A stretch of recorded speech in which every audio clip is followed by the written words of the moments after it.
आज हम लोग हैं गागा लेडी में और गागा लेडी के अलग-अलग कॉलेजेस और स्कूल्स के जो रिजल्ट आए हैं बोर्ड के, उनके स्टूडेंट्स से सीधे-सीधे बात करने की कोशिश कर रहे हैं। और एक गाँव पड़ता है फेराहेटी। यहीं पर एक हमारे बराबर में बैठी है एक ऐसी स्टूडेंट है जो गागा लेडी के किसी कॉलेज से टॉप किया है, लेकिन उन्हीं के निवास स्थान पर उन्हीं की ज़बानी जानने की कोशिश करेंगे। हम अपने दर्शकों को बता दें कि हमारा अहम मोटिव रहता है, जो भी स्टूडेंट है क्योंकि वो घर पे जाके इंटरव्यू करने से वो पूरी बात खुल के अपनी बात को कहते हैं, अपनी बात को बोलते हैं और जो पूरे वर्ष उन्होंने जिया है, जो परफ़ॉर्मेंस उनकी रही है, उसमें किस तरह के पॉज़िटिव पॉइंट्स रहे हैं और कहाँ नेगेटिविज़्म उनके अंदर आया है। अगर आया है तो उसके बाद का जो बैच आएगा, वो किस तरह से उसको इम्प्रूव कर सकता है। इसी तरह की कुछ पड़ताल के लिए बात करते हैं स्टूडेंट से। अपना नाम बताओ। मेरा नाम इरा गुप्ता है और मैं सत्य श्री कृष्णा इंटर कॉलेज से इसी साल 12th को पास आउट की हूँ। मैं कितना पिरायडी की रहने परसेंट? वाली हूँ और मेरे 80% मार्क्स टोटल रहे हैं। कॉलेज टॉप किया है। जी, मेरा कॉलेज में द्वितीय स्थान है, पीसीएम्स में फर्स्ट स्थान है और पूरी साइंस टीम में फर्स्ट हूँ। ओके। ये जो घर पर आपके मम्मी है, पापा हैं और दादी जी सब लोग बैठे हुए हैं, तो सबसे पहले हम जानना चाहेंगे इनका क्या रोल रहा है आपकी इस बेस्ट परफ़ॉर्मेंस में? सबसे ज़्यादा रोल पापा का रहा है क्योंकि हमें रोज़ स्कूल ले जाने से लेकर छोड़ने तक की ज़िम्मेदारी पूरी पापा निभाते हैं और आज से नहीं 8 साल से निभा रहे हैं और बाकी पढ़ाई में भी जैसे घर का काम वगैरह ऐसा कुछ नहीं है। तो आप गाड़ी से नहीं बाइक से जाते थे? जी, पापा छोड़ने जाते थे, पापा ही लेने आते थे। ये कब से निभा रहे हैं इसको? 8 साल हो गए हैं। 9 तो साल। इस 8 साल की जो ड्यूटी है एक एज़ अ फ़ादर, अगर मैं बात करूँ और एज़ अ डॉटर क्या कहना चाहेंगी इस पूरे डेडिकेशन को जो रहा है 8 साल? बहुत लंबा डेडिकेशन है और बहुत ज़्यादा रहा है क्योंकि ये ड्यूटी निभाना भी हर किसी के बस की बात नहीं है। ऐसे रोज़ छोड़ने जाना, रोज़ लेने जाना और टाइम पे जाना। मम्मी का क्या? मम्मी का भी काफ़ी रोल रहा है इस मामले में। अगर कंपैरिज़न किया जाए बिटवीन मदर एंड फादर तो क्या कहना चाहोगे? दोनों का ही सेम रहा है, काफ़ी अच्छे से दिया है और अम्मा का भी बहुत ज़्यादा रोल रहता है, ऐसे काम में बहुत ज़्यादा सहयोग करती हैं, पढ़ाई में भी कभी नहीं कहा। ग्रैंडमदर बराबर में बैठी हैं। कुछ नई जनरेशन को इनके योगदान पर भी रोशनी डालते हुए बताइए। हाँ, जैसे लड़कियों की पढ़ाई पे पहले से ही सवाल उठते आए हैं, लेकिन मेरे घर में मैंने कभी ऐसा फ़ील नहीं किया। हमेशा पढ़ाई के प्रति बहुत ज़्यादा सपोर्टिव रही है मेरी पूरी फैमिली। यहाँ तक कि मेरे भाई भी कभी ऐसे डिस्टर्ब वगैरह नहीं करते, बिल्कुल अच्छे से पढ़ने भी देते हैं और खुद भी पढ़ते हैं ऐसे ही। 80% मार्क्स आए हैं, क्या आपको ऐसा लगता है कि आप मुकम्मल सैटिस्फाइड हैं अपनी परसेंटेज से? मुकम्मल सैटिस्फाइड तो नहीं हूँ, लेकिन हाँ, जो है एक्सेप्टेड है।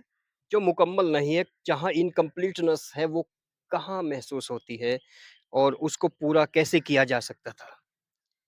मैंने तो अपना 100% दिया है इस मामले में। मुझे नहीं लगता है कि कुछ कमी रही है। बाकी कुछ ना कुछ कमी रही भी होगी ही, जो कम आए हैं मार्क्स। बाकी स्कूल भी सपोर्टिव रहा है और अपनी तरफ से पूरी कोशिश की गई है। तो कॉपी चेकिंग में कैसे हुआ है, ये कुछ नहीं कह सकते। नहीं, इवैल्यूएशन जो आपने घर पे आके किया, कैलकुलेशन जो घर किया उसके बाद इवैल्यूएशन के बाद जो मार्क्स आए, कितना डिफरेंस आपको नज़र आया?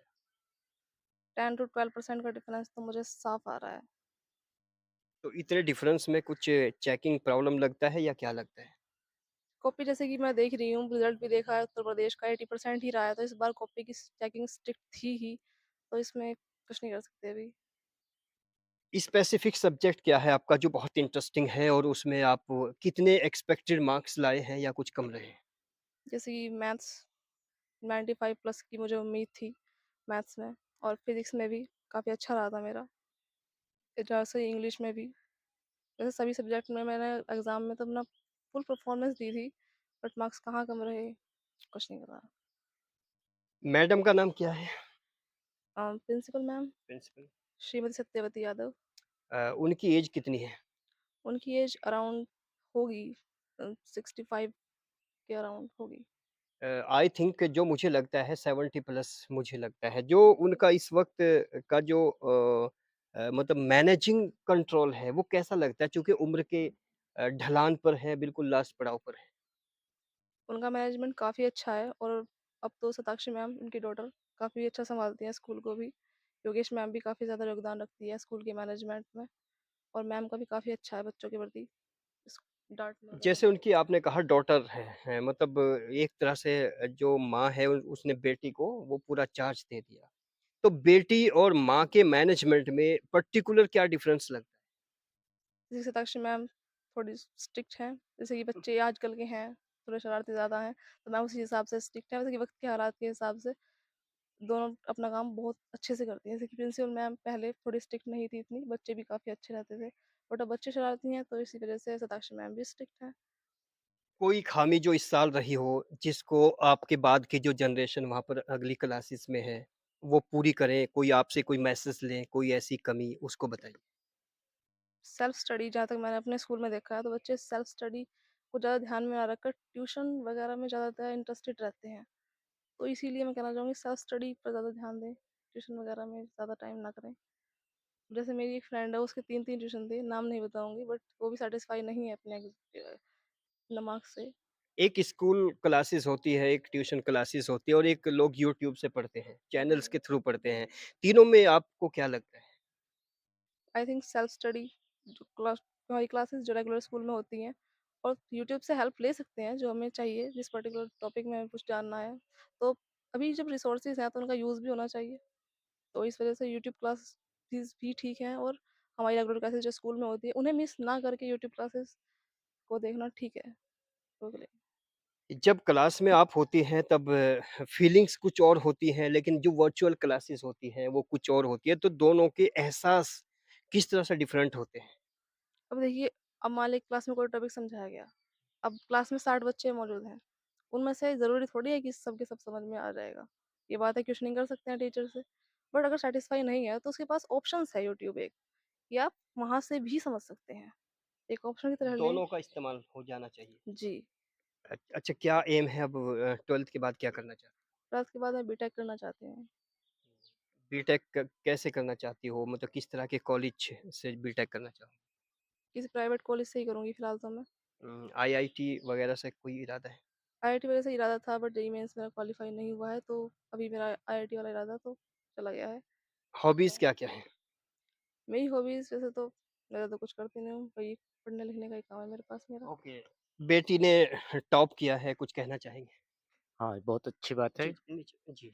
बहुत अच्छी बात है। हम ज़्यादा नंबर की चेष्टा कर रहे थे, लेकिन फिर भी बहुत कम नंबर आए, लेकिन फिर भी टॉप किया है इसने। बस इतना ही कहना चाहते हैं। जी, मम्मी कैसे बयाँ करेंगी अपनी भावनाओं को इस सफलता पर?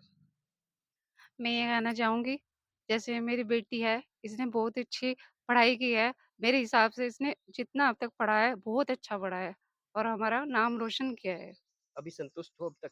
हाँ, और आगे भी संतुष्ट करेगी, इससे मेरी ऐसी भावनाएँ हैं। दादी से बात कर लें, पोती जो बराबर में बैठी है, नाम रोशन किया है, अच्छे नंबर हासिल किए हैं, तो दादी अपने ही अंदाज़ में क्या कहना चाहें? मैं क्या कहूँगी, ये तो कह रहे बच्चे और क्या। किसी तरह की कोई शिकायत है? नहीं, शिकायत कोई नहीं है। या कभी स्कूल गई हो? ना, मतलब वहाँ पर गागा लेडी में? ना एक बार गई थी मैं तो बस। कैसा लगा? स्कूल ठीक है वैसे, स्कूल में कोई दिक्कत नहीं है। ओके और ये गुप्ता परिवार है जो फेरा-हेडी में है और गुप्ता जी ने बताया कि हमारा सिंगल परिवार है।